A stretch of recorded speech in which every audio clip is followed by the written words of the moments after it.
Hello friends, welcome to all of you. मैं प्रशांत चौबे आप सभी का स्वागत करता हूं। उम्मीद करता हूं सभी अच्छे होंगे, अच्छे से पढ़ाई कर रहे होंगे।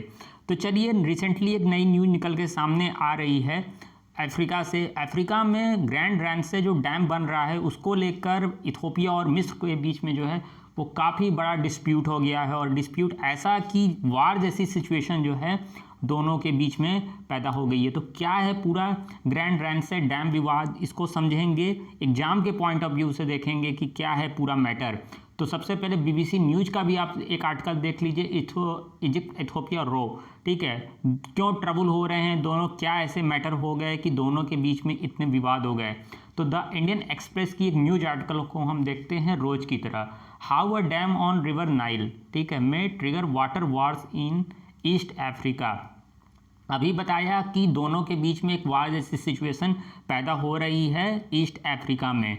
तो ग्रैंड रैंड से डैम विवाद है क्या, क्यों यह चर्चा में बना हुआ है, इसको समझते हैं। तो इथियोपिया द्वारा नील नदी पे जो मेगा हाइड्रो पावर प्रोजेक्ट बनाया जा रहा है और जिसके कारण जो है इथियोपिया और मिस्र के बीच में जल युद्ध जैसी संभावनाएं बढ़ गई हैं। यानी यह पूरा विवाद जो है, ये जो डैम है इसको लेकर हो गया है। अब ये पूरी चीज़ें हैं क्या, ठीक है, और जो एग्जाम के पॉइंट ऑफ व्यू से उसको लेकर हम चलेंगे। बॉक्स इन्फॉर्मेशन में वो सारी चीज़ें दी गई है, ठीक है। तो अफ्रीका की सबसे लंबी नदी यानी नील नदी में जल बंटवारे को लेकर जो है वह अफ्रीका महाद्वीप के कई देशों के बीच में काफ़ी समय से विवाद चल रहा है। यानी 10 सालों से जो है इथियोपिया और मिस्र के बीच में एक बवाल सा चल रहा है। दोनों के बीच में वाटर को लेकर, जो जल नील नदी का जल है उसको बंटवारे को लेकर। अब इस विवाद को लेकर इथियोपिया और मिस्र जो है नील नदी पर जो वाटर हाइड्रो पावर प्रोजेक्ट है इसको लेकर दोनों के बीच में जो विवाद हुआ, और वह विवाद जो है दिसंबर में वाशिंगटन डीसी तक पहुंचेगा। ऐसा दोनों का कहना है कि दोनों के बीच में एक नेगोशिएशन होगी दिसंबर में वाशिंगटन डीसी में। अब ये पूरी चीज़ है क्या, इसको समझते हैं। क्यों जो है ऐसी सिचुएशन आ गई कि दोनों को जो है वाशिंगटन डीसी में जाना पड़ रहा है, क्या है। तो अब यहाँ थोड़ा सा नील नदी की स्थिति को हम समझते हैं, ठीक है। माफ़ कीजिएगा, थोड़ा सा इसमें आ नहीं पाया, चलिए इसको लेक्चर में ही निपटा देते हैं, ठीक है।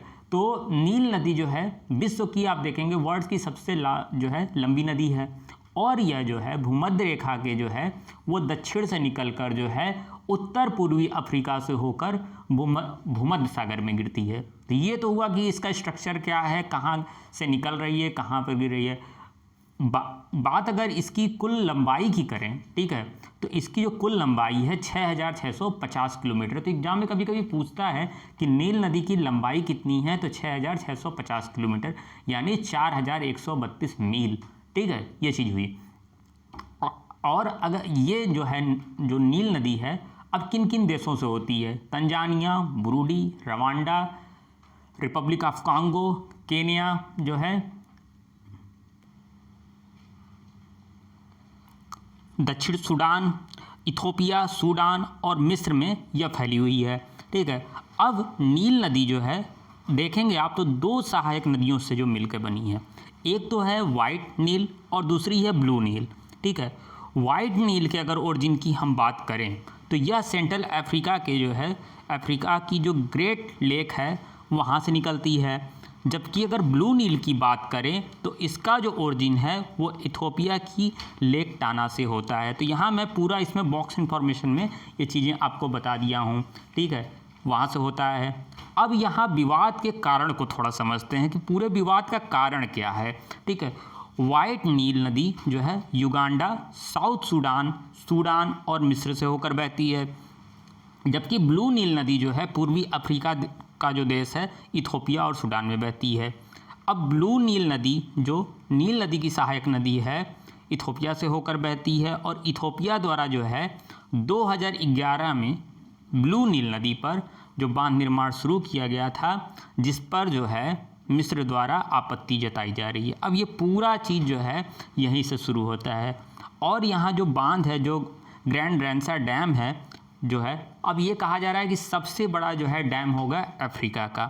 लेकिन इस परियोजना में जो है सूडान द्वारा भी जो है वो आपत्ति जताई जा रही है, क्योंकि उसका मानना है कि इस प्रोजेक्ट से हमारे यहाँ जो है वो जल संकट पैदा हो सकता है।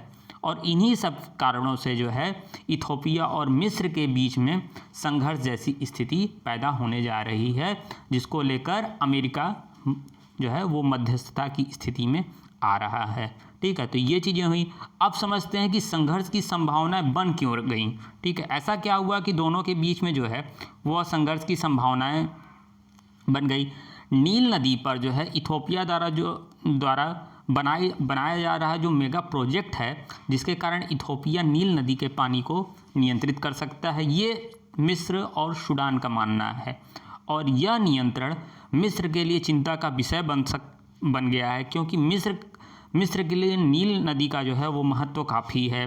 ठीक है, सिंचाई के लिए है, तमाम चीज़ों के लिए है, और इसी को लेकर जो है मिस्र द्वारा इस परियोजना को लेकर आपत्ति जताई जा रही है, क्योंकि मिस्र का मानना है कि इस परियोजना से नील नदी के पानी की स्तर में और फ्लो में रुकावट आ सकती है।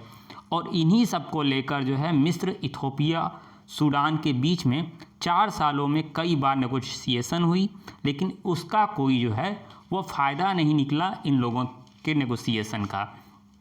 ठीक है, तो ये चीज़ें थी। अब यहाँ बांध को लेकर जो है इथोपिया का क्या स्टैंड है। ठीक है, उसका मानना है कि बांध के निर्माण से जो है वो 6000 ठीक है वो 6000 मेगावाट जो है विद्युत उत्पादन करेगा। ठीक है, सीधा कहना है कि हम 6000 का उत्पादन करेंगे, और हमारे यहाँ की जो 65% आबादी है जो विद्युत की कमी से जूझ रही, जो इलेक्ट्रिसिटी की प्रॉब्लम से जूझ रही है, उसको जो है बेनिफिट देंगे। ठीक है, साथ ही साथ जो है अपने जो पड़ोसी देश हैं उनको हम मदद कर सकेंगे, और उससे इथोपिया के रेवेन्यू में फ़ायदा होगा। अब अगर प्रेजेंट टाइम में पूरे डिस्प्यूट को समझें तो हम पाते हैं, ठीक है, थोड़ा सा ये देख लेते हैं बॉक्स इन्फॉर्मेशन में जो है। ठीक है, हाँ, तो प्रेजेंट टाइम में अगर पूरे डिस्प्यूट को समझें तो हम पाते हैं कि मिस्र ने इथोपिया और सूडान के साथ नेगोशिएशन करने को तैयार है। ठीक है, दोनों आपस में बात करने के लिए तैयार है, मिस्र भी बात करने को तैयार है, सूडान भी बात करने को तैयार है, और उनका मानना है कि इथोपिया भी मिस्र और सूडान के हितों को ध्यान में रखेगा। यानी मिस्र और सूडान का मानना है कि हम दोनों देशों के हितों को रखेंगे, और इन्हीं सब को देखते हुए जो है मिस्र ने सिक्योरिटी काउंसिल में जो है इस बात को उठाया है कि आप मध्यस्थता करिए, नहीं तो हम इसके लिए सशस्त्र संघर्ष भी कर सकते हैं, युद्ध भी कर सकते हैं। ठीक है, तो थोड़ा सा मैं यहाँ पे ये दिखा देता हूँ कि इथोपिया के लिए बांध का महत्व क्या है। मैंने बता दिया कि 6000 मेगावाट का उत्पादन करेगी, साथ ही साथ 65% को इलेक्ट्रिसिटी की मदद मिलेगी, और जो है रेवेन्यू को भी फायदा होगा, जिसको ये बगल के देशों को देंगे। यहाँ पर मैंने बताया संघर्ष की संभावनाओं के कारण क्या थे। ठीक है, अब थोड़ा सा समझ लेते हैं वर्तमान स्थिति को, तो हम समझ ही गए हैं। अब इसमें होना क्या चाहिए? होना यह चाहिए कि अमेरिका जो मध्यस्थता कर रहा है वो ये सारे देश ना करा के स्वयं जो है मध्यस्थता करें, बातचीत करें, और अपने अपने हितों को ध्यान में रखकर अपने अपने मामलों को अपने स्तर से सुलझाने का प्रयास करें। तो कुल मिला के ये है कि अभी तो फिलहाल यही है कि दिसंबर में ये मैटर वाशिंगटन डीसी में जाएगा, सिक्योरिटी काउंसिल में भी मैटर को उठाया जा रहा है। तो अब देखना है कि ये इसमें आगे क्या होता है। तो उम्मीद करते हैं आपको चीज़ें अच्छी लगी होंगी, अच्छे से समझ में आई होंगी। तो अगर आप मेरे टेलीग्राम चैनल से जुड़ना चाहते हैं तो GS बाय प्रशांत टेलीग्राम चैनल में टाइप करिए, तो वहाँ पर आप जो है मेरे चैनल को पा सकते हैं। तो अभी के लिए इतना ही, मिलते एक नए टॉपिक के साथ। धन्यवाद, नमस्कार, जय हिंद।